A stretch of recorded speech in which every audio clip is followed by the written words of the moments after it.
Hello Bangla নাটক প্রিয় জনগণ, কেমন আছেন সবাই? আশা করি সবাই ভালো আছেন। তো বন্ধুরা, চলে আসলাম আরো একটি নতুন নাটকের রিভিউ নিয়ে।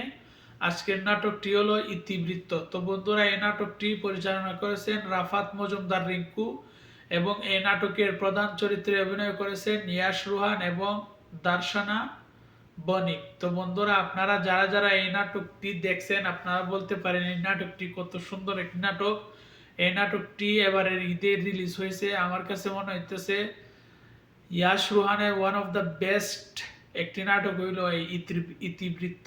এই নাটকের মধ্যে ইয়াশ রোহান চমৎকার অভিনয় করেছেন। একজন মানে এডিক্টের অভিনয় করেছেন ইয়াশ রোহান। সে ডাক এডিক্ট থাকে, মানে একদম হুবহু বাস্তব যারা ড্রাগের মধ্যে এডিক্ট থাকে সেই রকমই অভিনয় করেছেন ইয়াশ রোহান। ইয়াশ রোহানের অভিনয় আমার কাছে চুম্বেশ্বরী, খুবই ভালো লাগছে। ইদানিং কিন্তু ইয়াশ রোহানের অভিনয় দিন দিন ভালো হইতেছে, আরো ভালো হইতেছে। ইয়াশ রোহানের নাটক কিন্তু ইউটিউবে বর্তমানে হিট যাইতেছে।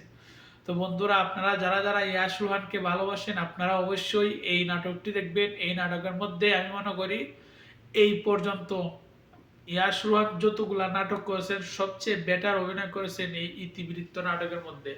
আর যিনি নায়িকা হিসেবে অভিনয় করেছেন, আমার মনে হয় উনি সম্ভবত কলকাতার নায়িকা। উনিও খুবই ভালো অভিনয় করেছেন, কারণ ওনার কথাবার্তা বোঝা গেছে উনি কলকাতার। আপনারা কিন্তু কমেন্ট বক্সে বলবেন উনি কি কলকাতার নাকি বাংলাদেশে। আমার কাছে লাগছে উনি কলকাতার, তাই আমি বললাম। তো বন্ধুরা, এই নাটকটির মধ্যে ইয়াশ রোহানের, বিশেষ করে ইয়াশ রোহানের অভিনয় আমার কাছে খুবই ভালো লাগছে। একদম রিয়ালিস্টিক অভিনয় করেছেন ইয়াশ রোহান, সেজন্যই আমার কাছে এই নাটকটি ভালো লাগছে। আমার কাছে কিন্তু মানে যারা যারা রিয়ালিস্টিক অভিনয় করে, যেমন ইয়াশ রোহান, খায়রুল বাশার, আরো কিছু কিছু নায়ক আছে, তারা কিন্তু আন্ডাররেটেড। তাদের কিন্তু অভিনয় চমৎকার হয়। তাদের যতগুলা নাটক দেখছি ওভার অ্যাক্টিং নাই।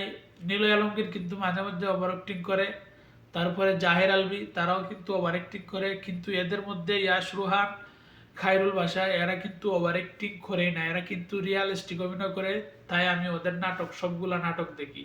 তো বন্ধুরা, আপনারা যারা যারা ইয়াশ রোহানের ভক্ত আছেন তারা এই নাটকটি অবশ্যই অবশ্যই দেখবেন। এক কথায় চমৎকার একটি নাটক। আমার মনে হইতেছে এই ঈদের মধ্যে সবচেয়ে বেস্ট একটি নাটক এই নাটকটি। পাঁচটা নাটক যদি হয়, পাঁচটার মধ্যে এই ইতিবৃত্ত নাটকটি থাকবে। সেই জন্যই বলছি, আমার কাছে খুবই ভালো লাগছে। আপনারাও চাইলে দেখতে পারেন, ইউটিউবের মধ্যে অ্যাভেলেবেল রয়েছে। তাহলে বন্ধুরা, আজকে পর্যন্তই। ভালো থাকবেন, সুস্থ থাকবেন, এবং যারা যারা ইয়াশ রোহানের ভক্ত আছেন তারা অবশ্যই আমার এই চ্যানেলটিকে সাবস্ক্রাইব করে বন্ধু হয়ে পাশে থাকবেন।